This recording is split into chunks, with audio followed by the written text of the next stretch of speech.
So with Barack Obama was put in office for two reasons. One was domestic, one was international. Every president of America is given a domestic mandate and an international mandate. Barack Obama's international mandate was to make Africa and its resources safe again for Western exploitation, in particular through the AFRICOM program of putting United States military bases within African soil, geographically located close to places with high levels of mineral reserve. So what's going on in Ghana right now? An agreement between the Ghanaian government and the United States to put a military base in Ghana. This is all strategic to make sure that if Africa ever decides to rise up and push back against European imperialism, aka white supremacy, they will not be in a military position to be able to do that. So Obama succeeded. And the reason he succeeded in Africa is because Africa, just like Black America, just like Black Europe, thought the presidency of Barack Obama was a blessing because we don't understand white supremacy and we don't understand politics. It doesn't matter whose face is on the cover. It doesn't matter whose face is out front. The only thing that matters is the color of the hand that makes the decisions. Barack Obama was a flunky. He was a functionary. He was a stool pigeon, and he was a puppet. And yes, he was a coon. Barack Obama did absolutely nothing to benefit Africa. He did absolutely nothing to benefit African people. Now, domestically, Barack Obama's job was to distract Black people in America long enough for the government to take everything that our ancestors fought for, roll it up into one big ball: civil rights, voting rights, affirmative action, equality, you name it, and roll it on over to the feminist movement, roll it on over to the LBGT movement, and roll it on over to the multicultural movement. So today in America, whenever you hear civil rights discussed, Black people are not in the conversation. It's gays, it's feminism, or it's multiculturalism. They use Barack Obama to take everything Black people fought for and give it to people who have never fought for Black people. What do you know about the situation of Black people in France? I'm somewhat familiar because I tend to study the international situation. Not thoroughly familiar, but I will say this. In all my travels, wherever I go, there's four things constant. I don't care if I'm in France, London. I don't care if I'm in South Africa, Nigeria. I don't care if I'm in Holland, Austria, Jamaica, Turks and Caicos, Canada, LA, Houston. On the planet, there's four constants for African people. Number one, we're worshiping a white Jesus. I don't care where you go. Black people in love with a white Christ. That's number one. Number two, you have mass incarceration of Black males at a rate 4 or 5 times their percentage of the population in that particular state. Number three, you have miseducation of Black children. You have the over-identification of Black children in classifications of mental retardation, ADHD, learning disabled. You have record numbers of single Black mothers raising our children on their own, okay? And then on top of that, you also have a Black economy, which is totally dominated by people who do not look like us.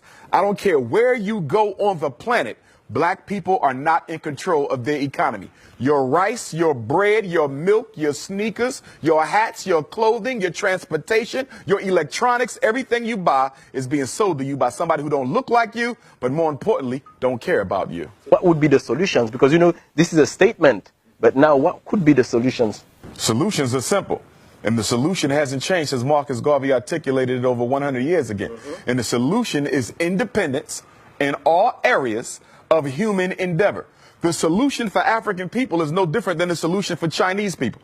The solution for African people is no different than the solution for the French people. It's the same.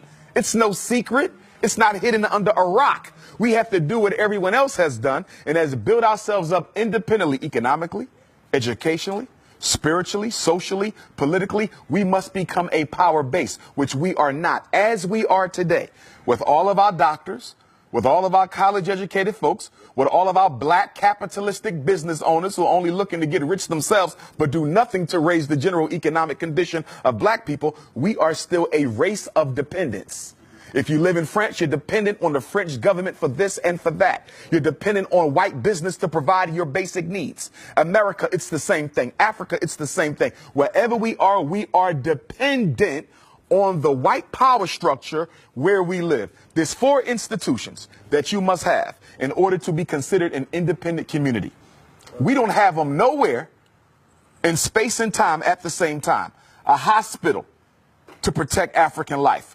a supermarket, okay, for nutrition to preserve African life, education to prepare the next generation of African children for the role that they must play in the freedom struggle, and number 4, a bank to finance the building of infrastructure and institutions and organizations and programs where we live. You cannot find those 4 things totally owned by African people anywhere on the face of the earth, but we will call ourselves free. There's 2 types of freedom. There's a freedom and there's an freedumb. White people have the freedom. We have the freedom because we're too politically uneducated to recognize that it doesn't matter if you can drive a Mercedes. It doesn't matter if you can live in a white suburb. It doesn't matter if your black child can go to a white school. At the end of the day, what do you control? What do you own? What do you produce? What do you distribute? Marcus Garvey said, a race without power and authority is a race without respect. A race that doesn't respect itself automatically forfeits the respect of other people. So you say, where did we begin? 2 things, education and economics. It's going to be hard to break the psychological chains of slavery as long as just about everyone in this room went to a white school to get their education, a white public school to get that education. And what is the function of public education? Whether it's UK, France, Austria, Germany, USA, it doesn't matter. The purpose of education for African children in a European context is to teach the African child that you are second place, and that is where you will always stay. And the only way you can rise above it is if we give you permission to rise above it. The education system's job is to make sure black children never come to believe that they have a right to replace the white boy being in control. That was the next question I was going to ask you, because, you know, when we speak about African Americans, do you think that African Americans are truly and deeply aware of their African roots? Well, I don't think that's a question just for African Americans. I think that's a question for Africans anywhere. Yeah, of course, but I'm speaking about this because you are from the United States, so of course. Right, but I want to Pan-Africanize the question, though. Okay, all right. So because whether you're dealing with France, whether you're dealing with UK, whether you're dealing with Black America, okay? So globally, yeah. Globally, it's no different. Canada, it's no different. So do you think that Afro-descendants are really aware of their African roots? I think that we are aware of the roots, but we are in denial of the roots, okay? This is why black women spend billions of dollars on perm, weave, blonde hair, green eyes, blue eyes. This is why educated black men, I don't care if they live in Paris, I don't care if they're in Austria, Holland, UK, Canada, US, or South Africa. Educated black men marry outside of their race more than the men of any other race put together because you hate yourself. And the reason why we do this is we actually think we can convince white people if we act white enough to accept us, because we don't understand white supremacy and we don't understand eugenics. Eugenics is the science of exterminating the African DNA.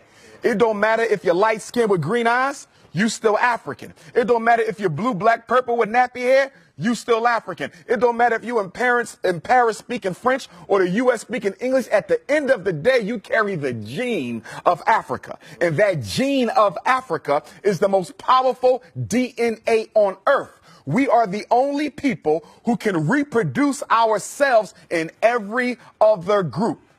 I can make a baby with a Chinese woman, it's an African baby. I can make a baby with a French woman, it's an African baby. An Arab, an East Indian, a Native American, it's an African baby. You understand? The white man cannot reproduce himself in any other woman but one who looks like him, because he's genetically recessive. I'm genetically dominant, and that's why he must eliminate me. Because in the natural order of things, if I do absolutely nothing, we can literally predict the date where he will no longer exist. So he has to make a decision. He either has to get rid of me first before nature gets rid of him. So speaking about this, what is your feeling about interracial marriage? I don't support it. Why? I have nothing against white women or Chinese women or Arab women or East Indian women, but the black man belongs with the black woman. The first institution that has to be built is the black family. If you don't save that, you save nothing else. If you don't build that, you build nothing else. A white woman can't understand my struggle. A Chinese woman can't understand my struggle. And what black men fail to recognize, even when you marry white or Arab or Chinese or East Indian or Latino, that woman is still loyal to her race. So it doesn't matter if she had your baby. It doesn't matter if y'all got married. It doesn't matter if y'all sleeping with each other. At the end of the day, her loyalty is not to her husband. It is to her community. And at any moment that that community calls on her to do a job, she will do it. So even though you're laying on top of her, she's still in charge of you.